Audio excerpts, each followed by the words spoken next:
It's a tremendous opportunity to welcome this new form of housing. I'd like to thank the City of Hamilton. I'd like to thank the building department, the inspectors. They've all been very helpful and instrumental in developing this new product, this new housing solution that'll help cater to people with disabilities, require accessibility, and for the seniors in our community. I'd like to thank the speakers, Norris Ma from CNIB, Justin Sherwood from Build. I'd like to thank Linda Kafka, an accessibility expert, and Pam Hope. They've all been instrumental in the development of this program and the ability to offer accessible housing to the City of Hamilton. I think it's important for me to thank our team at Penguin, from starting off as renovators to developing these new housing solutions. I've been overwhelmed with the commitment and the dedication and the care of our team to miss no detail and put in the effort and the collaboration that leaves me speechless. So I'd like to start off by thanking our designer, Stephanie. She's done a fantastic job, and all the details you'll see inside. Rodrigo Zagaris, dealing with both the project management and the permitting, the oversight, the relationships, and all the learnings. Roberto, he's the guy here at 7 a.m. and gone well past dark. He's been unbelievable. He's been establishing every nuance of the build, and we're very proud of what he's been able to accomplish. Siru for drafting. He's done a phenomenal job of working with the municipality. And last but definitely not least, Jordan Lefter's put together this event and been instrumental in the vision behind the brand and what we've been able to establish. So I'd like to give a special round of applause for Jordan. Bill 23 has offered us an opportunity to densify our communities, offer an accessible solution for our existing houses, densifying and building up the areas in which we already live, catering to a market that allows for adaptive homes, accessible homes, and making sure that we don't only build the best product we can, but get the feedback from those who matter most. It's important as part of the fundamentals of building these types of units to make adaptive homes accessible to all and make sure that we can grow and we can take back the feedback and adjust these products to ensure that we can establish a product that can age with our occupants, and as their needs change, so do we. I would like to thank our speakers and start by introducing them. So Norris Ma, Director of CNIB, Smart Life, he'll be our first speaker today. And yes, please, round of applause.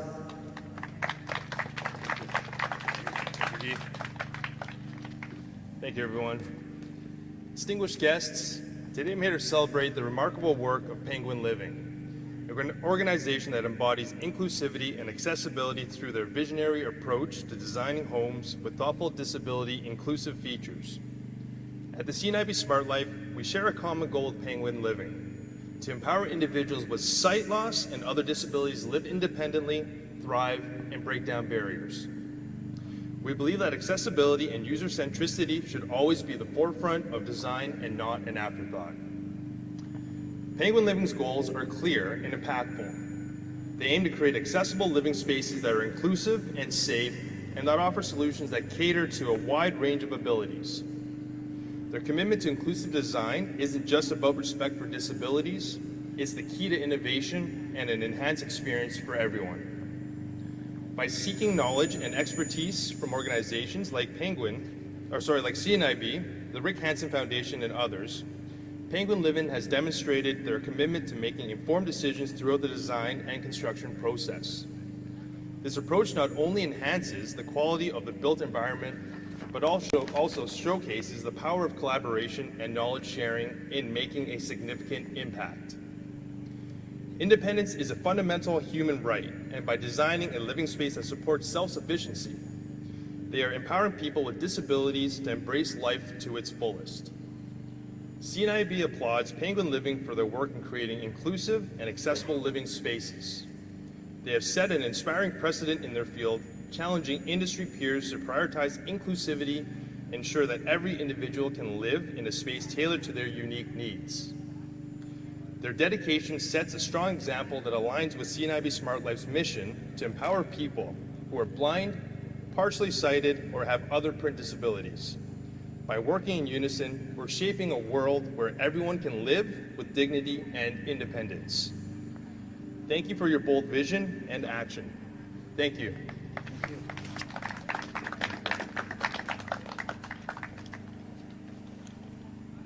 That was great. I'd like to welcome Justin Sherwood from Build.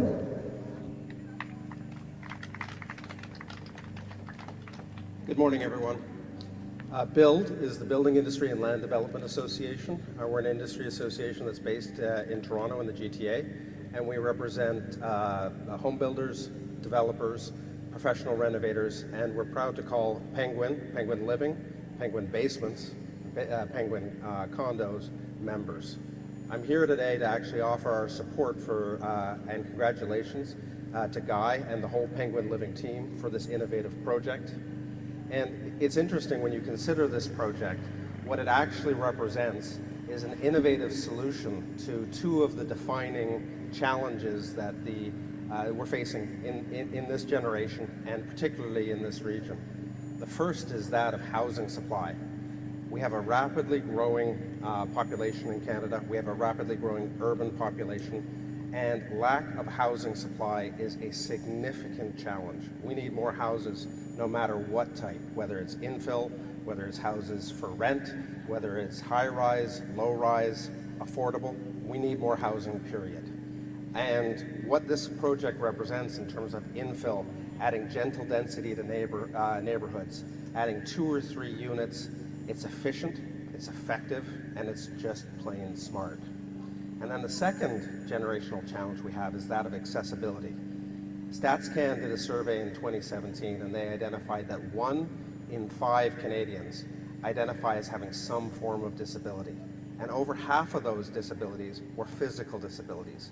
People who identified that they needed ramps or lifts or elevators, or some form of accommodation, including lowered countertops, to be able to access and use their homes to the fullest. And so with one project, you can see that Guy, Penguin Living, and their team are coming up with an innovative solution that we hope you will replicate across the GTA.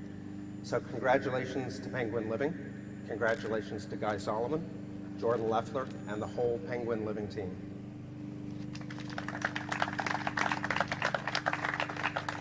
Fantastic, that was great, and great support from Build.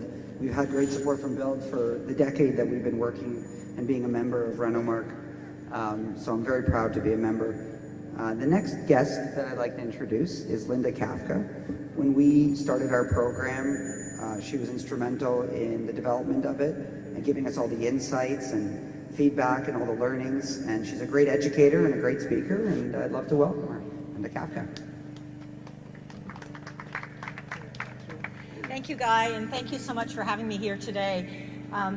This is actually a very emotional moment for me because I've been advocating for this type of housing to be done since 2010.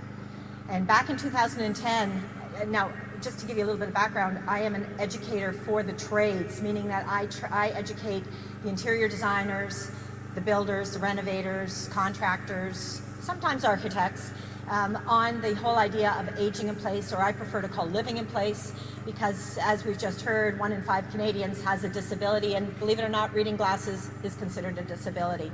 So this really actually appeals to everybody, and as an educator that's really been working hard at trying to bring this awareness to the Canadian market since 2010, it's been a real challenge because you need buy-in. You need buy-in not just from the trades, teach the trades, You need it from the manufacturers, the people that have the products. You also need it from the consumers. And so we're an entire ecosystem, and without us all together working on this, it doesn't move forward. And it hasn't moved forward until I met Guy. And I just want to say that back in 2000, or I should say about 5-6 years ago, when my mother had to make that decision to leave her home, to renovate, to go into a retirement home, or to find an accessible rental space, because at the age of 90 we were not going to invest in another real estate piece for her, or another real estate home. We could not find any available accessible suites. Although they are available, don't get me wrong, in the apartments at least 15% of units are accessible, in condos and so on. But we could not find one for her in our neighborhood. And when Penguin Living proposed this idea, it was just exactly what we were looking for. It just came 5-6 years too late for my family, but not too late for your family, for your neighbors, for your friends, for your colleagues. And I hope that you'll all take this example and spread the word. And I want to say a big thank you to Hamilton for getting behind this, because we could have seen this in any district around the GTA, and it ended up in Hamilton. So I'm really excited, as a person that used to live in Hamilton and still lives fairly close to Hamilton, I'm really excited it's in our own backyard. I just want to quickly show you one of our biggest challenges that we have is educating everyone, the consumers, the trades, the media, the manufacturers, and so on. And so the Canadian Home Building Association, which is part of BUILD, that we just heard from, we have, I'm part of it, created a training manual for the trades. And it doesn't matter if you're a member or not member, you can get this training. And why I'm mentioning this is the first training program in the Canadian market. Up until now, I've had to take all my training from the American market. And as Canadians, we always get left behind. We're about 7 years behind them. And so what ends up happening is it's always American focused, American statistics, American policies, American. And finally, we now have a Canadian program that I am just so excited about. Even though I was part of it, even if I wasn't part of it, I'd still be excited, because up until now, we really haven't had that reference to really help train the trades. So on that note, a heartfelt thanks to Guy, his team, Jordan and Stephanie and Rodriguez, and all of the team that were behind this, all of the suppliers that participated. Many of you are here today. The media that supported this, Pam, who's also another expert consultant, the organizations like the CNIB, thank you for coming out, and others. It's not always about somebody in a wheelchair. Just remember that. All right? Thank you so much. And just remember, it's everyone everywhere and no one left behind. Thank you. That was great. Next, I'd like to introduce Pam Hope. She as well is an expert in accessibility and senior living.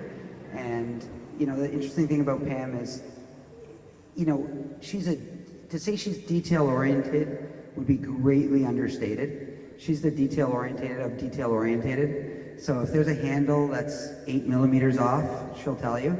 And but that all comes from passion.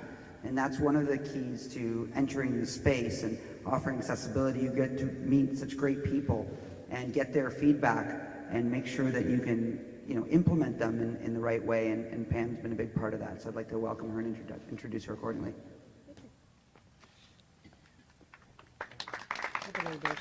Not at all.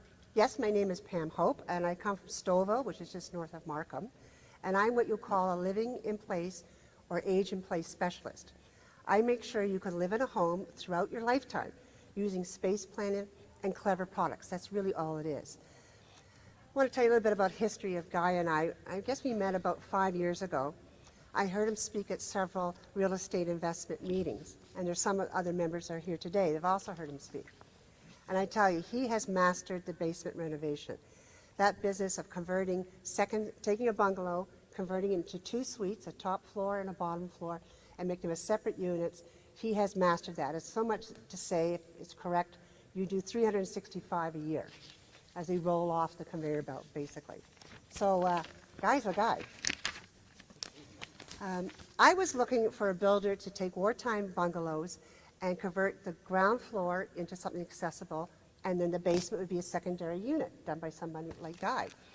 And the basement could be for a caregiver, it could be for an in-law, a relative, a student. That was really my real estate investment goal. So every time I saw a guy at one of these meetings, I pitched him. And I tell you, it got to be a point where I think he started to run away when he saw me coming. Then one day during COVID, he called and he said, I just Googled accessible rental suites and nothing came up, 0. I said, yeah, I know. He said, so then I Googled wheelchair accessible rental suites, and all that came up was maybe assisted living or condos, but really nothing in a residential atmosphere such as we see today. Nothing. Then he further Googled the H word, and when you're in the accessible industry, the H word is just like saying the F-bomb, so we don't really use it. But then again, it came up, nada, nothing. I said, I know. And he said, this is ridiculous. 25% of the population needs accessibility, and that's only growing because of what's happening to the aging baby boomers.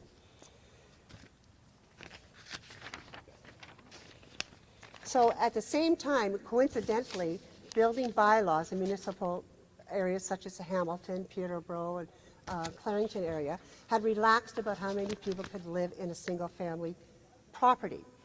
So at the same time, they actually allowed backyard units, which we see today as a garden suite.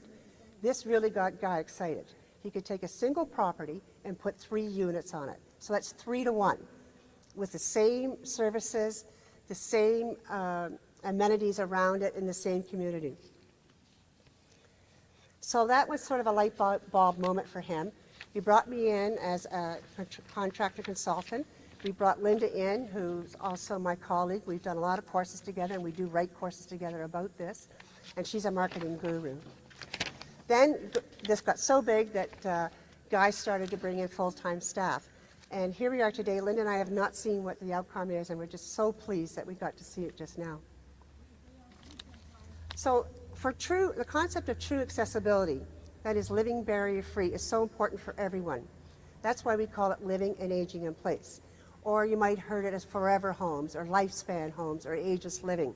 That's what we coin it in the interior design world.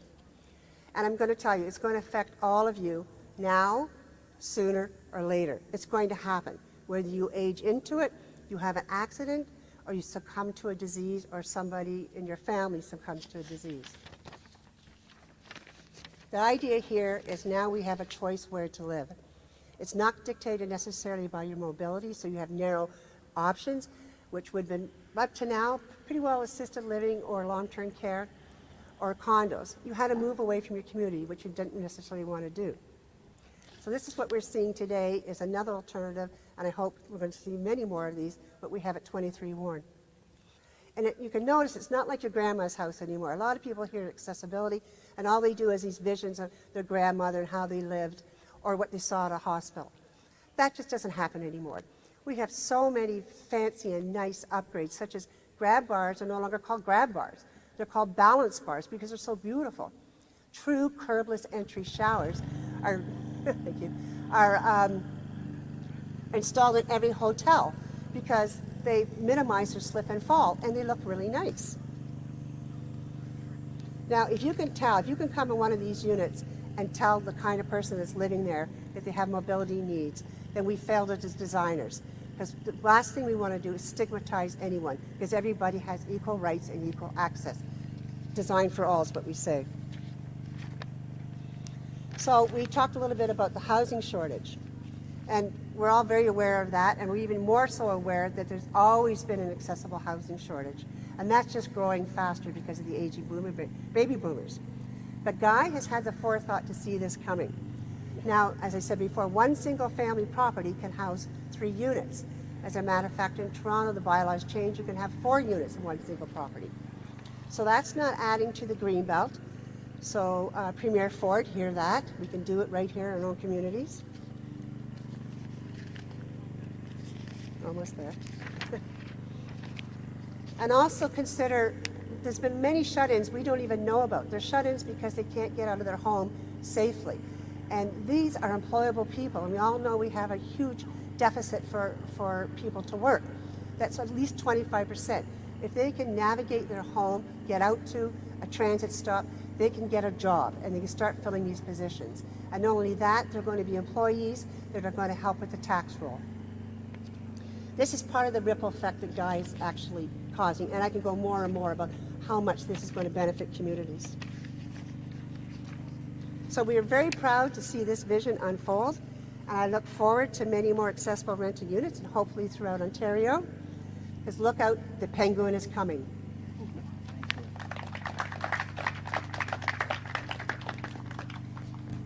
Thank you very much. Thanks, ma'am.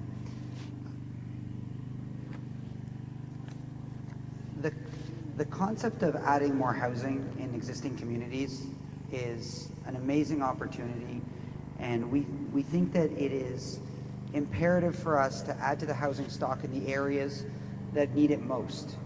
Accessibility, adaptive homes, and as Pam mentioned, style. When you walk through our units, there is no compromise. It's a great alternative to existing homes, to retirement homes, and many different other types of dwellings. We want people to have the opportunity to stay local. They don't have to move.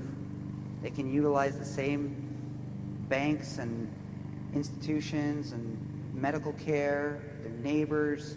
We're right here in the communities that have served us well for 50, 60, 70, 80 years. All we want to do is repurpose the housing to make sure that we are catering to the new market and making sure that it is attainable for as much of the population as possible.